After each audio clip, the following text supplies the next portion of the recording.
एक बार शहंशाह अकबर के दरबार में बहुत ही अजीब मुकदमा आया, जिसने सभी को सोचने पर मजबूर कर दिया। हुआ यूं कि बादशाह अकबर के दरबार में दो महिलाएं रोती हुई पहुंची।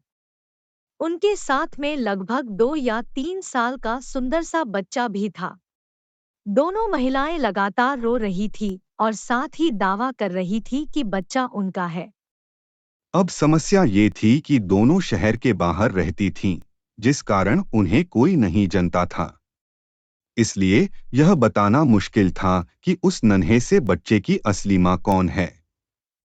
अब अकबर बादशाह के सामने मुसीबत आ गई कि न्याय कैसे करे और बच्चा किसको दे। इस बारे में उन्होंने एक-एक करके सभी दरबारियों की राय ली, लेकिन कोई भी इस गुत्थी को नहीं सुलझा सका और तभी बीरबल दरबार में पहुंच गए। बीरबल को देखकर बादशाह अकबर की आंखों में मानो चमक आ गई हो। बीरबल के आते ही अकबर ने इस समस्या के बारे में उन्हें बताया। अकबर ने बीरबल से कहा कि अब तुम ही इस समस्या का समाधान करो। बीरबल कुछ सोचते रहे और फिर जल्लाद को बुलाने के लिए कहा। जल्लाद के आते ही बीरबल ने बच्चे को एक जगह बैठा दिया और कहा, एक काम करते हैं, इस बच्चे के दो टुकड़े कर देते हैं। एक एक टुकड़ा दोनों माँओं को दे देंगे। अगर इन दोनों महिलाओं में से किसी एक को यह बात मंजूर नहीं है, तो जल्लाद उस महिला के दो टुकड़े कर देगा। हाँ, बात सुनते ही उनमें से एक महिला बच्चे के टुकड़े करने की बात मान गई और बोली कि उसे आदेश मंजूर है। वह बच्चे के टुकड़े को लेकर चली जाएगी। लेकिन दूसरी महिला बिलख-बिलख कर रोने लगी और बोलने लगी, मुझे बच्चा नहीं चाहिए। मेरे दो टुकड़े कर दो, लेकिन बच्चे को मत काटो। यह बच्चा दूसरी महिला को दे दाए। यह देखकर सभी दरबारी मानने लगे कि जो महिला डर की वजह से रो रही है, वही दोषी है।